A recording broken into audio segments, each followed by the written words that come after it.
Good morning, students. This is the first video of the chapter Travel, Decus, and the Vision of a Golden Age.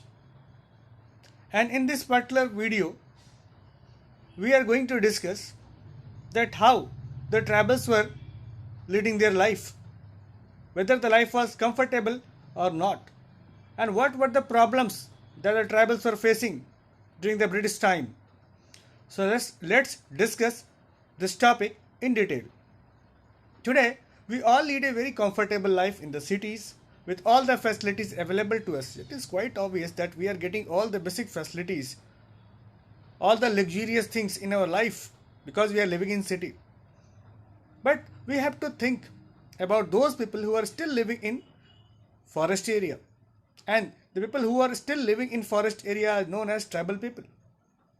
So in this chapter, we'll discuss about their problems. We'll discuss that how they were attacked by the Decus or the outsiders. Basically, the Decus were the personnel who were attacking the natural lives of tribals. So let us discuss how the outsiders were attacking the tribals. We need to understand this, particularly in the British period.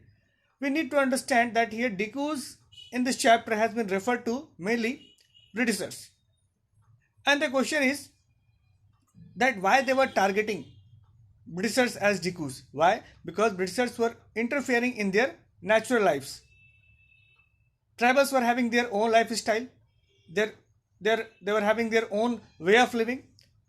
They were having old customs, their own beliefs.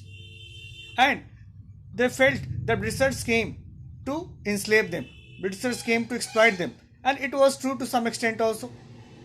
So let us discuss more about in this chapter. So the chapter name is Tribal Decus and the Vision of a Golden Age. So we need to understand first of all about the tribals, about their lifestyle. After that we'll discuss how the tribals got interfered by the Decus, and finally how the vision of a golden age was seen by certain important tribal leaders like Birsa Munda. Let us discuss that what was the lifestyle of the tribals, what were the source of livelihood for the tribals. So people were living in forest area in the 19th century. Here we are discussing the situation of tribals in the 19th century, and they were involved in varieties of activities for their livelihood, like some were practicing the jhum cultivation, or it is popularly known as shifting cultivation. Similarly, some were moving with the hunting of animals, and they were adopting the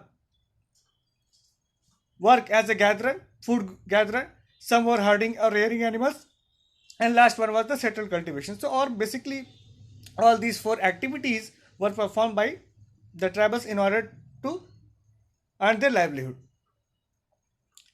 Now, what was in the shifting cultivation? What type of practices or activities were involved in the jhum cultivation or shifting cultivation? So, those who are performing the jhum cultivation or shifting cultivation were termed as jhum cultivators.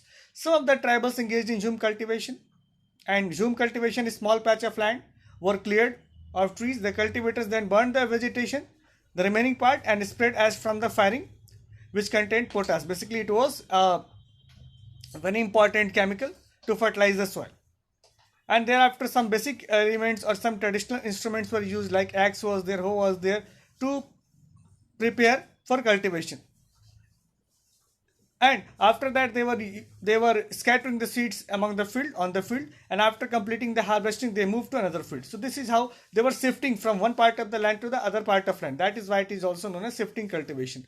Jhum cultivators were found in the hillies and forested tracts of northeast and central Asia. So we need to understand here that jhum cultivators were mainly practicing in the hilly areas or in the northern eastern and northeastern part of India, particularly in the central and also in the central India. So we need to understand this was the first type of activity that was performed by the jhum cultivators. Now let us discuss about the next profession. We need to understand first of all that here we can see in this picture that Bhil women cultivating in the forest in Gujarat. Shifting cultivation continues in many forest areas of Gujarat. You can see that trees has been cut and land cleared to create patches for cultivation. So here example is given. One picture has been shown in order to make you familiarize with the shifting cultivation. So you can see here how the females are actually clearing up the patches of land, and now they are clearing that patch of land for the shifting cultivation. Now, apart from that, the second type of activity was the hunter gatherers. So, people, those who were living in the forest areas, those who were performing the role of hunters and gatherers. Some tribals group earned their livelihood by hunting animals and gathering forest produce, and this forest is essential for their survival. So, basically, they were totally dependent on forest area for their livelihood. Particularly the Khond like community, those who are living in forest of Odisha, and they were eating fruits, roots collected from the forest, and they were using many shrubs and herbs from the forest area for medicinal purposes. And after that, some product like honey, like wood was sold in the local market also. Similarly, Khonds were supplied kusum and palash flowers to weavers and leather workers to color clothes and leather. So basically, these type of tribals were totally dependent on forest area for their basic things. At times they exchange goods also, that is known as barter system. So they were performing the barter system also and getting what they needed in return for the valuable forest produce. So the forest products were used to exchange another product from the local market, that is known as barter system. So barter system was in practice because of that. Some tribal groups did odd jobs in the village also. Most of them wandered around in search of work, but Dagas of central India reluctant to do work for others. So we have to understand that here few examples are given where people were mainly, tribals were mainly exchanging their goods. They're working somehow in odd jobs also in the village area, but many of them were not ready to work. They were happy with their forest life. Now let us discuss the one picture here, what is written here, that women of the Dongriya Kanda tribe in Odisha, they wade through the river of the way to the market. So basically here we are trying to understand the barter system. Here we can see easily that how they are moving towards the local market in order to exchange their forest products, and for that they are crossing the river. So how difficult it was even to exchange their goods through a barter system. Now let us discuss about the settled cultivation. So here in the settled cultivation we need to understand that many tribal groups preferred to settle down instead of moving from one place to another. Most of the tribals believe that they will get all their requirements in the forest only. But many tribals were there who didn't like to move from one place to another place, and they began to use the plow to farm the land and gradually got river rights over the land they lived in. So basically we need to understand some of them were performing the settled cultivation, although some were moving with the shifting cultivation, but most of them, or you can say few of them, were moving with the settled cultivation. So in many cases like the Mundas of Chota Nagpur, the land belonged to the clans.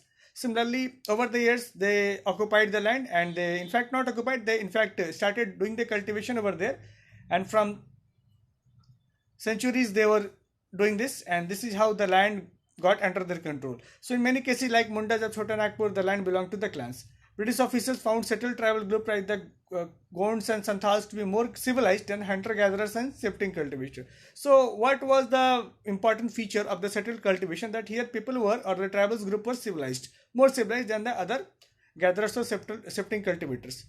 And of course those who were lived in the village area, forest area, they were termed as the wild and barbaric. So we need to understand this is how settled cultivation was given importance over the other forms of activities that was performed in the 19th century by the tribal group. So this is all about. In this video we discussed the different types of livelihood, the different type of activities for their livelihood. This is all about in this video. Thank you so much.